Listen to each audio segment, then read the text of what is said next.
Since it was first unveiled 4 years ago, Black Myth Wukong has looked increasingly promising with each new showing. Not only because of how technically impressive and graphically gorgeous it's looked each time, but also because of the lofty promises it's made with its combat, its rich Chinese mythology-inspired setting, its action RPG mechanics, and more. Ahead of the game's looming launch in August, several outlets recently published hands-on impressions, revealing new details on the action RPG in the lead-up to its release. Here, we're going to go over some of the most significant of all these newly revealed details. Not entirely a Souls-like.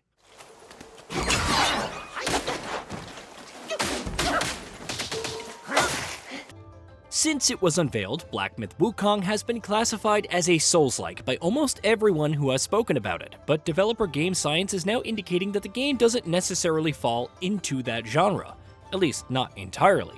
As per recently published previews, though Black Myth Wukong certainly does have Souls-like elements, it doesn't abide by the genre's playbook every step of the way. It will differ from your typical Souls-likes in a number of ways, including letting you pause the action at any time, you only lose a fraction of your earned XP upon death, you have a set primary weapon, progression being handled through a skill tree, the skill tree being accessible anywhere and at any time, and other differences that we'll be speaking about in this feature.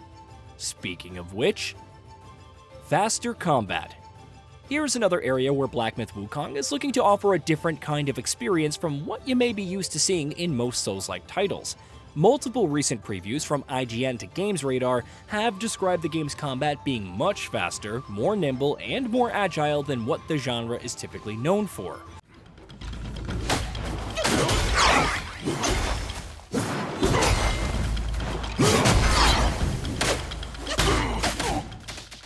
Protagonist Sun Wukong is a fast-moving character who jumps and twirls around, zips around the arena to dodge attacks, and deals out fast and furious strikes with his staff. Obviously, faster combat isn't necessarily something that Souls-likes are complete strangers to, but Black Myth does look like it will be leaning harder on that style of gameplay than some may have expected. More dodge-focused. Black Myth Wukong will subvert genre combat conventions by de-emphasizing blocking and parrying, to the extent that it's looking like the game won't let you block and parry attacks at all. Players will have the ability to block incoming projectiles by spinning Wukong's staff really fast, but there will be no traditional block if you're looking to, say, deal with an incoming melee blow.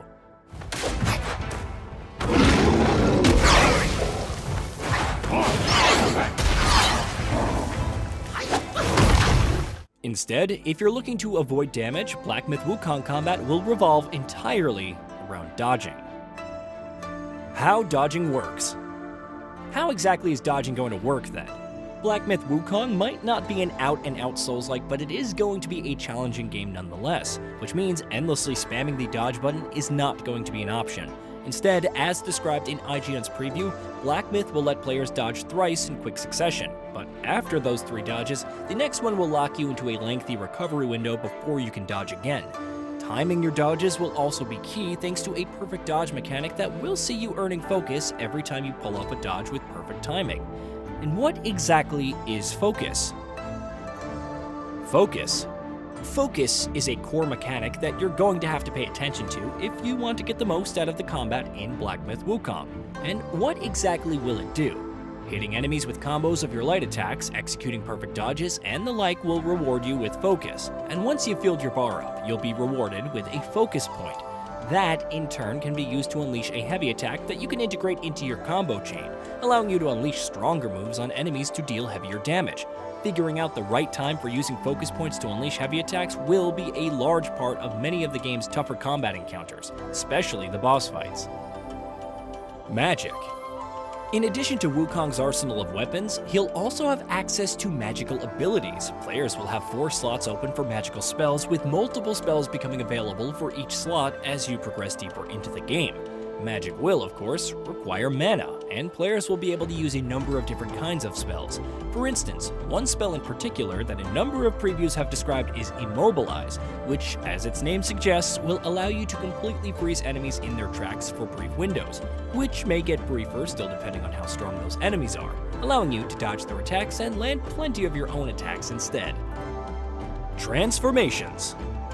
Another key mechanic that will play a major role in Black Myth Wukong's core loop is transformations, which will essentially let you temporarily take on the form of select bosses and mini-bosses that you find and defeat throughout your journey. As per several recently published previews, an early mini-boss that players will be able to transform into upon defeating it is Guangxi, a formidable wolfman monstrosity that wields a giant flaming weapon. For short windows, players will be able to play as the creatures they transform into, which will also mean having full access to their attacks and abilities. Exactly how much freedom the game will afford in this area remains to be seen, but it's certainly a mechanic that promises to set the game apart from other similar action RPGs or Souls-like adjacent experiences. Stances. Black Myth Wukong will also give players access to 3 different combat stances, each of which will bring different playstyles and abilities. You'll start with the Smash stance, which is a jack-of-all-trades sort of deal, giving you access to basic, quick combos of light attacks as well as regular heavy attacks. At level 20, you'll attack the second stance, which is the Pillar stance. Pillar stance, as described in IGN's preview, will replace the heavy attack with a move that will task players with remaining balanced atop Wukong's staff long enough for a focus point to recharge, which you can then use to flip into the air and unleash a heavy slam attack into the ground using your staff. What the third stance is remains to be seen, though players will be able to seamlessly swap between them using the D-pad similar to Ghost of Tsushima. Progression. As we touched on earlier, Black Myth Wukong will handle progression through a system of skill trees that will not only be accessible anywhere at any time, but will also let you respec whenever you want. As per Games Radar, the game will supposedly have 3 skill trees, one for passive buffs, one for magic and transformations, and one for your staff and its stances. Defeating enemies will award you with Will, which is basically XP, and accumulating enough Will and filling up a bar will reward you with a Spark, which, you guessed it, is effectively a skill point. Beyond the skill tree, you'll also be able to tweak your gear loadout and modify your staff.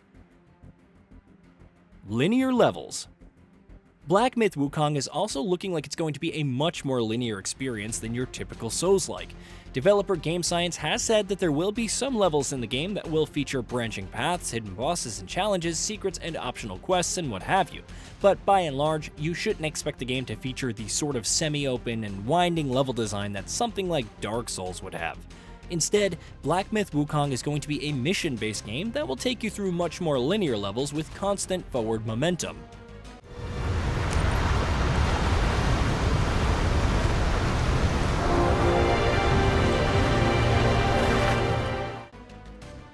Hey, did you know that we at GamingBolt upload new videos every day? Stick around, drop a like, subscribe, and hit that bell, and let us know what kind of content you'd like to see in the future with a comment below.